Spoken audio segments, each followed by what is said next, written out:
قرآن کریم میں یہ جو سورہ توبہ کی آیت نمبر 100 ہے نا، والسابقون الاولون من المہاجرین والانصار والذین اتبعوہم باحسان، ایک تو صحابہ ہو گئے، اور پھر صحابہ کے بعد تابعین کہ جنہوں نے احسان کے ساتھ ان کی پیروی کی۔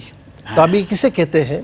کہ جس نے ایمان کی حالت میں صحابہ کا دیدار کیا ہو، کسی صحابی کا، اور ایمان کی حالت میں رخصت ہوا ہو، اور آپ نے جو روایات کے مطابق 7 صحابہ کو اپنی زندگی میں دیکھا ہے، کیونکہ 80 سنہ ہجری میں، بعض روایت کے مطابق 85 بھی ہے، لیکن 80 سنہ ہجری میں آپ تشریف لائے اور 150 سنہ ہجری میں اس دنیا سے رخصت ہوئے۔ تو اس کا مطلب یہ کہ اس آیت کے تحت مفسرین فرماتے ہیں کہ والذین اتبعوہم باحسان میں امام اعظم ابو حنیفہ رضی اللہ تعالیٰ عنہ بحیثیت تابعی کے شامل ہیں۔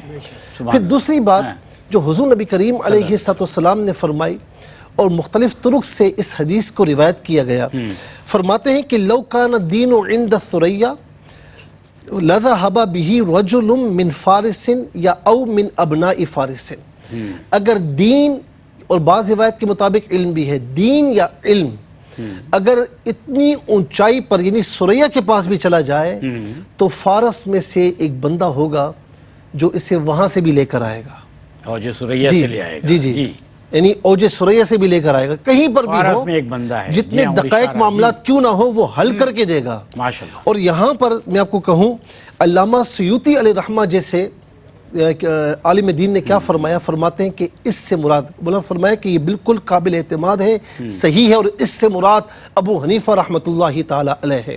اور علامہ علاء الدین حسکفی رحمۃ اللہ تعالی علیہ رد المختار میں اس سے آگے بڑھ کر فرماتے ہیں کہ ان ابا حنیفہ من اعظم معجزات المصطفیٰ صلی اللہ علیہ وسلم، کہ وہ فرماتے ہیں کہ ابو حنیفہ حضور نبی کریم علیہ السلام کے عظیم معجزات میں سے ایک معجزہ ہے۔ کیا بات ہے، سبحان اللہ سر۔ داتا علی حجویری رحمۃ اللہ تعالی علیہ نے ایک مرتبہ خواب دیکھا، فرماتے ہیں میں نے خواب دیکھا کہ حضور نبی کریم علیہ السلام ایک بزرگ بوڑھے آدمی ہیں، ان کو آپ نے گود میں اٹھایا ہے۔ جی کیا مطلب اس کی قسمت ہے؟ تو کہا، میں نے پوچھا، عرض کی کہ یا رسول اللہ یہ کون ہے؟ فرمایا کہ یہ تمہارے شہر کا امام ہوگا، تمہارے دیار کا امام ہوگا۔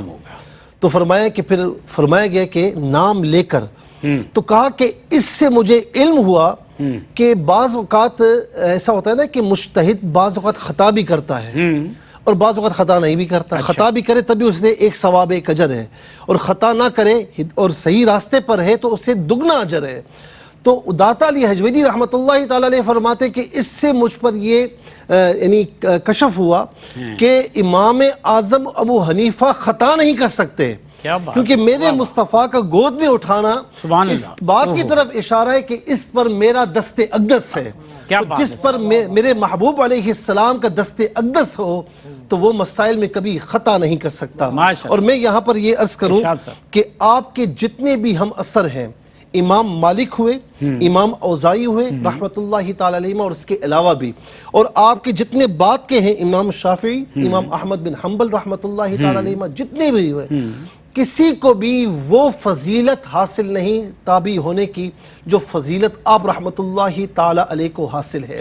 اسی لیے صرف ماننے والوں نے نہیں، ہر ایک نے اس وقت بھی کہا اور آج بھی کہتے ہیں کہ مجتہدین، صحابہ کے بعد جو مجتہدین آئے، سب سے بڑا مرتبہ مجتہدین میں اس دور میں امام اعظم ابو حنیفہ رحمت اللہ تعالی علیہ کا تھا۔ تبھی تو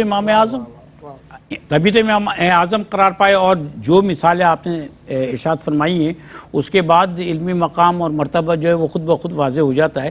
سر وہ بڑی شخصیات جیسے کہ آپ نے حضرت امام مالک کا تذکرہ فرمایا، حضرت امام حنبل کا تذکرہ فرمایا، امام شافعی رحمۃ اللہ علیہ کا تذکرہ فرمایا، اور پھر امام اعظم رحمۃ اللہ علیہ، ان تمام نے علم فقہ کے حوالے سے دین کو سمجھ کر اس کی تعلیمات کو لوگوں تک بہترین طریقے سے پہنچایا۔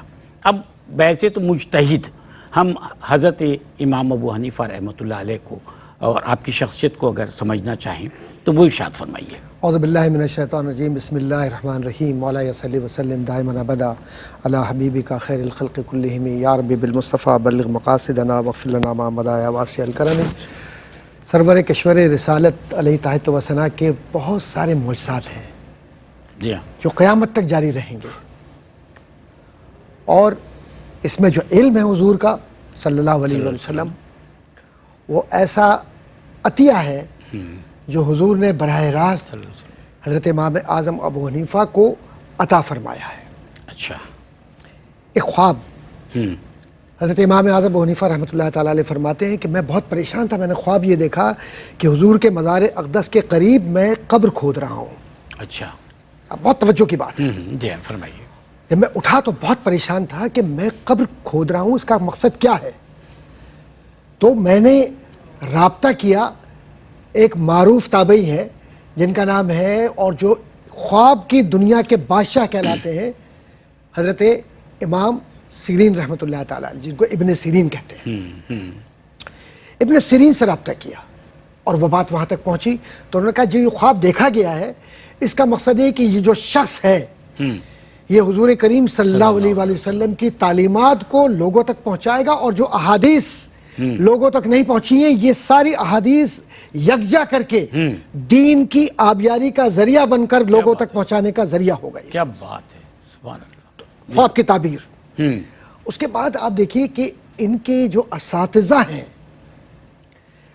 ان اساتذہ کی طرف توجہ دیجیے آپ، 4000 سے زائد اساتذہ ہیں جن سے اکتساب فیض کیا، اور پھر ان میں سب سے بڑی بات یہ ہے کہ ایک تو یہ ہوتا ہے نا کہ صرف استاد، اور ایک وہ جو سرور کشور رسالت کے خانوادے کے کیا بات ہے، جی ہاں، وہ چراغ جو منور کر رہے ہو کائنات کو، جو اللہ نور السماوات کی بولتی تفاسیر ہوں، کیا بات ہے، جی ان سے اکتساب فیض کرنا کوئی آسان بات ہے؟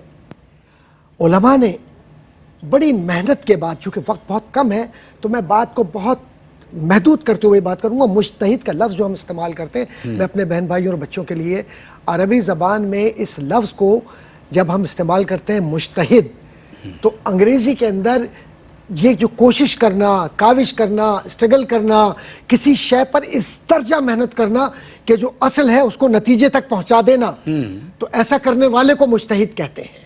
میں آسان اردو کے اندر یہ بات کر رہا ہوں۔ حضرت امام اعظم ابو حنیفہ کے لیے کہا جاتا ہے کہ کم از کم انہوں نے اپنی حیات طیبہ میں 38,000 جو مسائل تھے ان پر اجتہاد کرتے ہوئے ان کو عصری تقاضوں کے مطابق، یعنی کنٹمپریری سچویشن کے مطابق انہیں ایڈریس کیا۔ ایک واقعہ بیان کرتا چلوں صرف اشارہ دے کر کہ آپ کے جو استاد تھے، بڑے معروف محدث اور بہت ہی معروف مفسر اور مضبوط عالم دین، حضرت امام حماد رحمۃ اللہ تعالی علیہ، انہوں نے جب اپنی مسند دی، کسی وجہ سے انہیں جانا پڑا، اچھا، وقتی طور تو پر، وقتی طور پر، تو وہ مسند جب آپ نے سنبھالی تو آپ کے پاس جو مسائل آئے ان میں 3 طرح کے مسائل تھے، عبادات کے، معاملات کے اور عقائد کے۔ ان عقائد اور عبادات اور معاملات پر جو آپ نے لکھ دیا، اس کے بعد جب آپ کے استاد صاحب تشریف لائے اور وہ ان کے سامنے پیش کیے کہ اس کے جوابات، امام اعظم ابو حنیفہ نعمان بن ثابت الزوطی یا زوطا، انہوں نے یہ دیا، تو آپ نے آسمان کی طرف ایسے ہاتھ کر کے ان کے لیے دعا فرمائی کہ اللہ اس کے علم میں مزید خوبصورتی اور استحکام نصیب فرما۔ ماشاءاللہ، جی۔ اب ایک بات بتاؤں، اس میں ایک سبق بھی یہ ملتا ہے کہ اساتذہ بھی ہوں تو ایسے ہوں جو اپنے استاد ہونے کی وجہ سے یہ نہ سمجھے کہ میرا شاگرد آگے نکل رہا ہاں، ہے۔ کوئی بڑائی، تکبر نہیں۔ سر آپ کی اجازت سے اس پہ ہم بات کر لیں، اگر ہم وقفے پہ جائیں۔ جی، بسم اللہ۔ بہت خوبصورت موضوع، بہت خوبصورت گفتگو، وقفہ ہے، حاضر ہوتے ہیں۔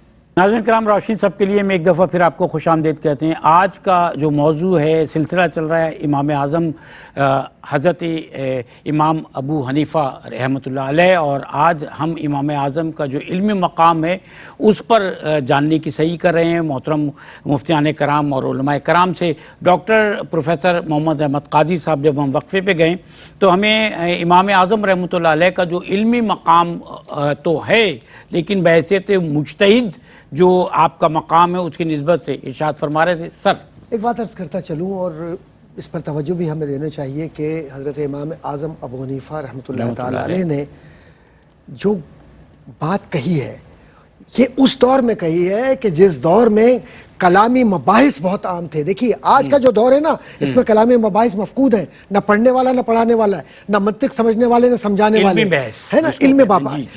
20 مرتبہ بصرہ کا سفر کیا, کیوں کیا؟ صرف اس بات پر کہ جو لوگ تھے وہاں اس میں جبریہ, قدریہ, فلاں, معتزلہ, یہ صرف اس بات پر توجہ دے رہے تھے کسی طرح سے دین کے شاعر کو برباد کریں, نعوذ باللہ من ذالک. لیکن یہ اللہ کے نبی کا سفیر اس بات کا ذمہ دار تھا کہ کسی طریقے سے بھی میں کلامی مباحث کو کنورٹ کر دوں, معتزلہ کے خلاف, اور معتزلہ ہو, قدریہ ہو, جبریہ ہو, فلاں فلاں, ان کے مباحث کو خود ان کے دلائل میں الجھا دوں, اور کتاب و سنت کی بالادستی کے لیے میں یہ بات بتلا دوں کہ صرف فلسفہ اور دوسرے مباحث بنیاد نہیں ہوتے کسی خدمت کی. اصل جو ہے وہ شریعت ہے, اور شریعت کی بنیاد کتاب و سنت ہے. ماشاءاللہ. ایک بات عرض کرتا چلوں, جب آپ حج کے لیے گئے, اور چونکہ اجتہاد کی بات ہو رہی ہے تو مجتہد اعظم ہے اور امام اعظم ہے, جتنے بھی خطاب آپ, جتنے بھی الفاظ و القاب آپ لے آئے سب امام اعظم کے قدموں کے سامنے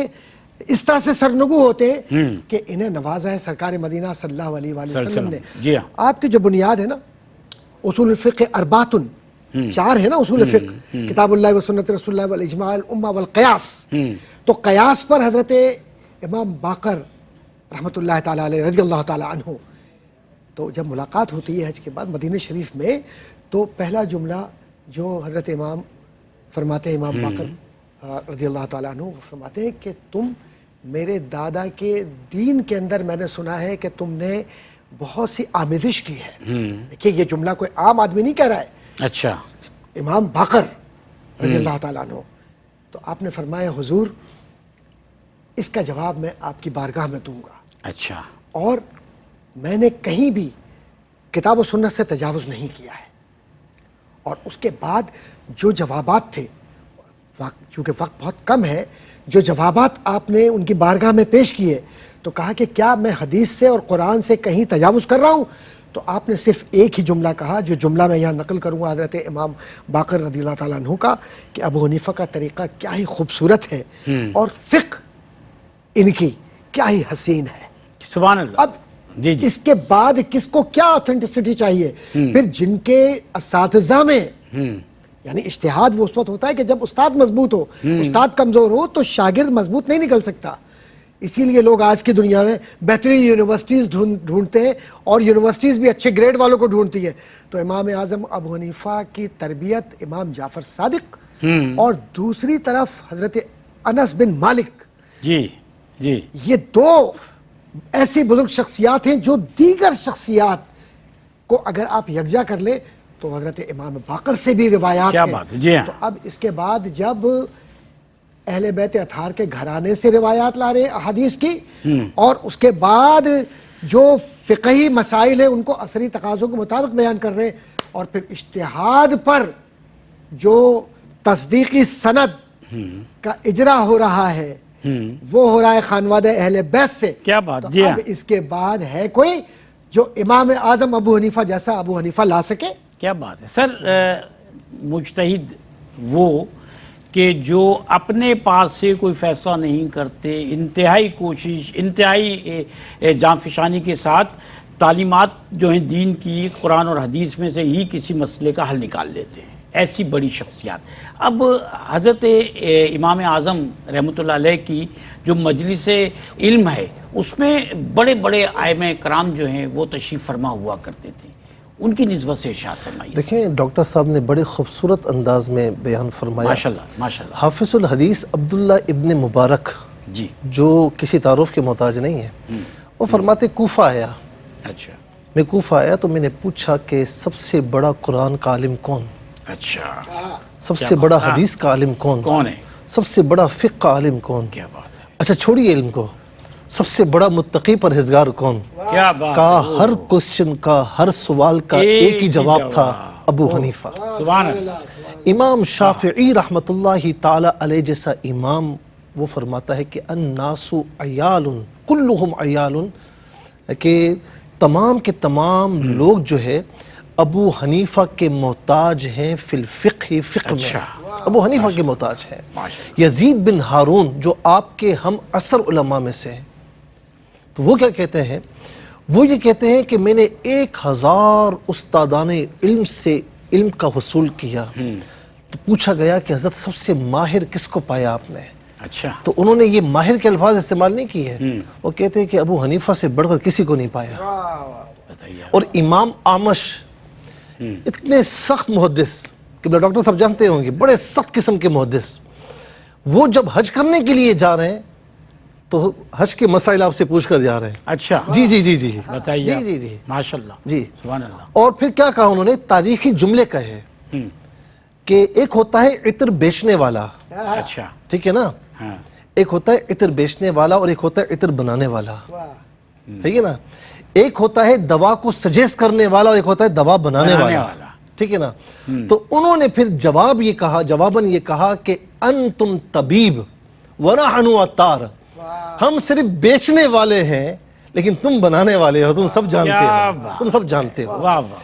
اسی لیے یہ جملے چند جملے جو بڑے اہم ہیں کہ کہا جاتا ہے کہ فقہ کا کھیت ابن مسعود رضی اللہ تعالی عنہ نے بویا, حضرت علقمہ نے سینچا, ابراہیم نخعی رحمۃ اللہ تعالی علیہ نے جو ہے وہ اس کا آٹا بنایا, امام حماد نے مانڈا, ابو حنیفہ رحمۃ اللہ تعالی علیہ نے پیسا, اور فرمایا کہ امام محمد روٹیاں بنانے والے ہیں, باقی سب کھانے والے ہیں, سب کھانے والے ہیں.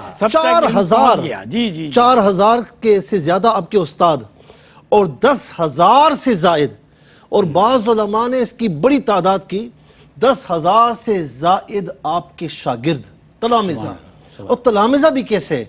امام محمد, امام ابو یوسف, قاضی ابو یوسف کے نام سے مشہور, امام ظفر, یہ وہ ائمہ ہیں کہ ان کے بارے میں کہا جاتا ہے کہ اگر یہ اپنا مستقل اجتہاد کرتے اور اپنے مستقل اجتہاد کا اعلان کرتے تو ان کے بھی اتنے ہی فالوورز ہوتے جیسے امام شافعی کے فالوورز ہیں. سر یہ تو وہ تمام فالوورز ہیں یا وہ شاگرد ہیں کہ جو اس وقت موجود تھے, جی جی, آج تک دنیا اکتساب کر رہی ہے. جی جی جی. اب میں آپ کو چند نام بھی گنواتا ہوں.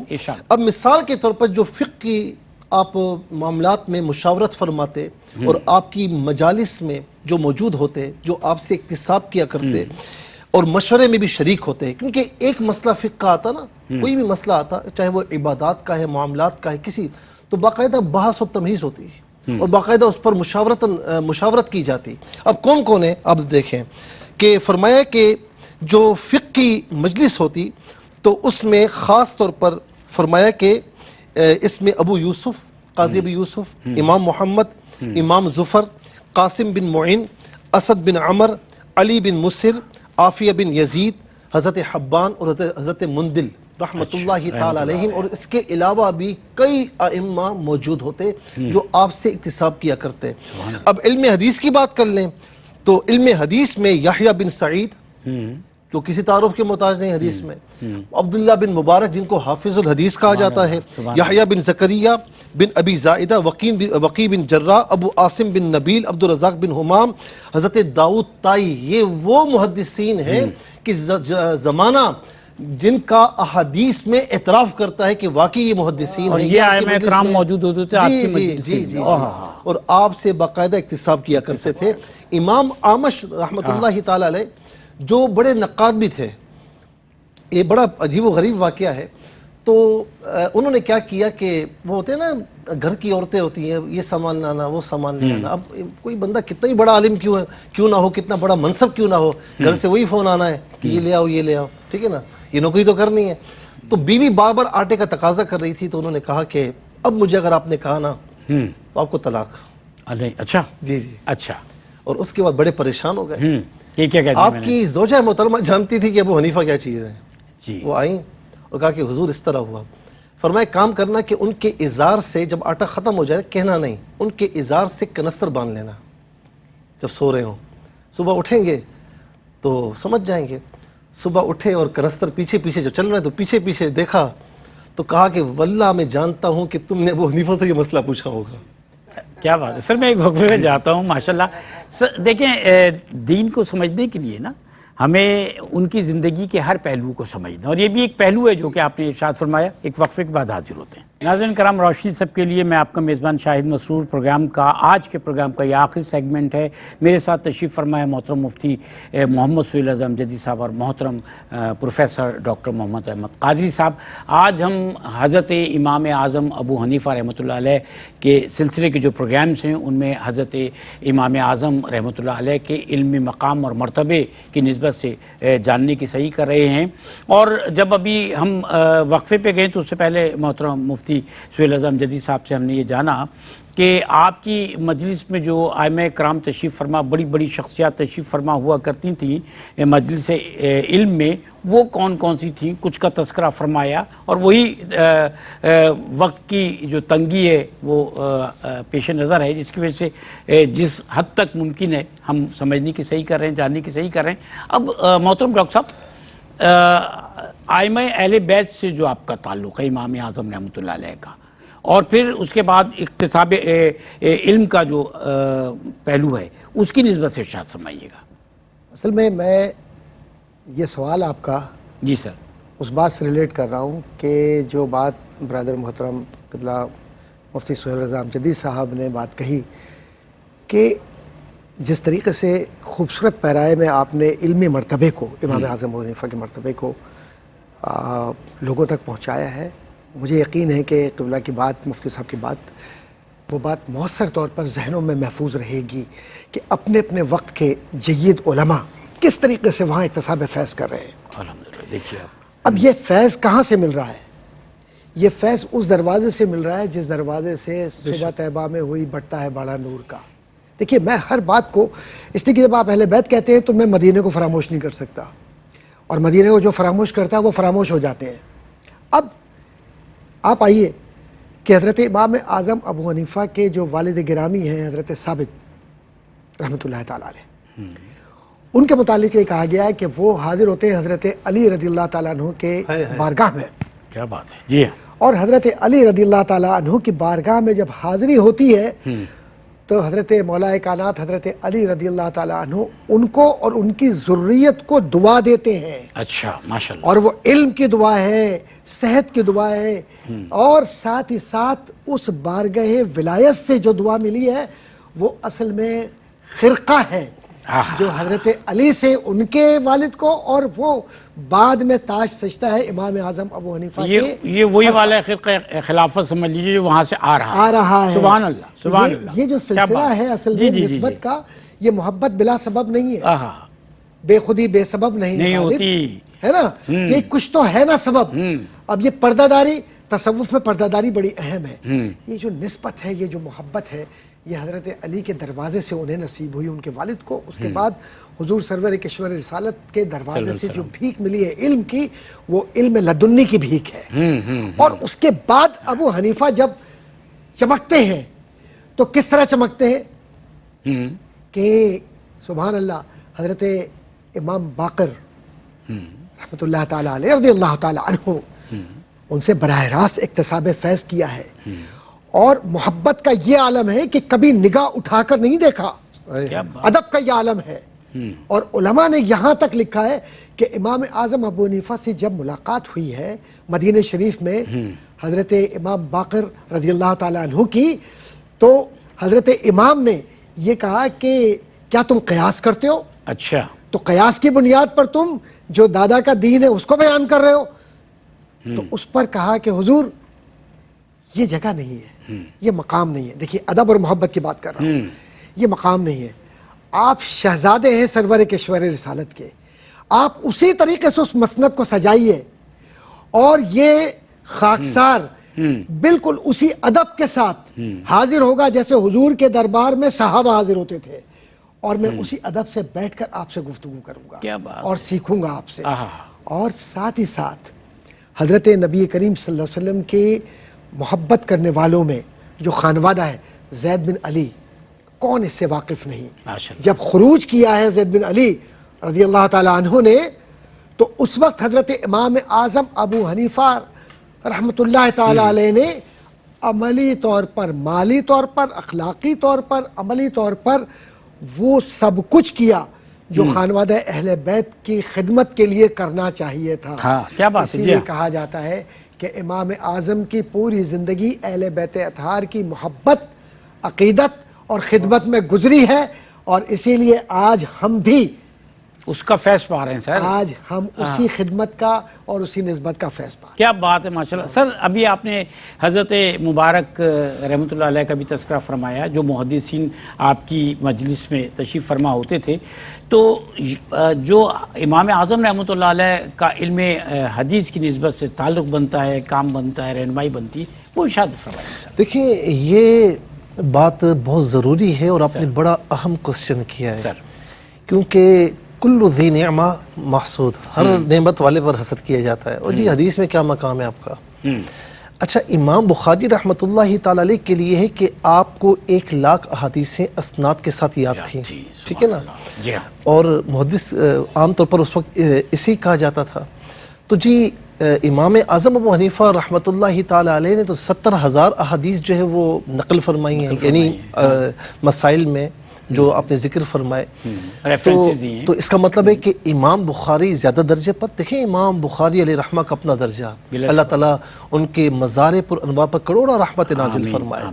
لیکن امام اعظم ابو حنیفہ کا جو درجہ، اس اعتبار سے بھی آپ دیکھیں تو 1,00,000 احادیث جو یاد تھیں، تو حضور نبی کریم علیہ السلام سے جو مروی احادیث ہیں وہ تو 4,400 کی تعداد ہے کم و بیش.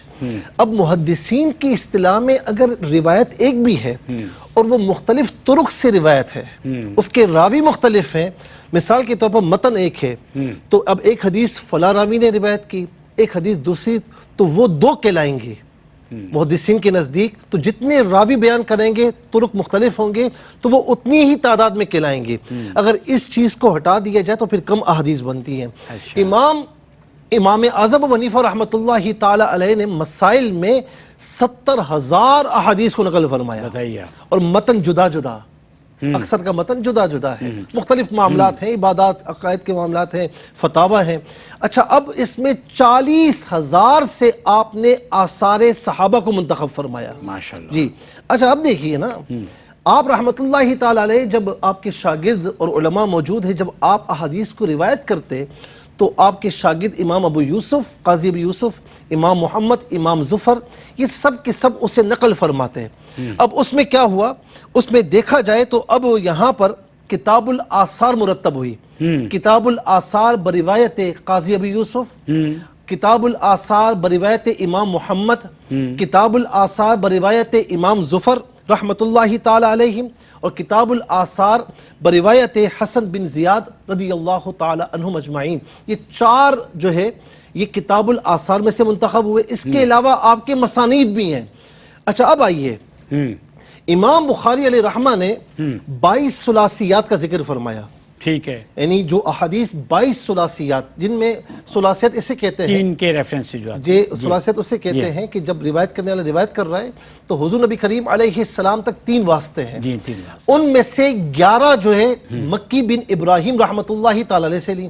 مکی بن ابراہیم آپ کے استاد ہیں امام بخاری کے، اور امام اعظم ابو حنیفہ کے شاگرد ہیں. کیا بات. اور یہاں پر آخری بات کروں گا، امام سخاوی رحمۃ اللہ تعالی علیہ فرماتے ہیں کہ موطا امام مالک میں ہمیں ثنائیات مل جاتی ہیں کہ 2 واسطے، لیکن وحدان اگر ہم دیکھیں تو وہ فقط امام اعظم ابو حنیفہ کے اس میں نظر آتی ہے. کیا بات ہے، سبحان اللہ. بہت شکریہ محترم مفتی سہیل اعظم جدید صاحب اور محترم ڈاکٹر پروفیسر محمد احمد قادری صاحب.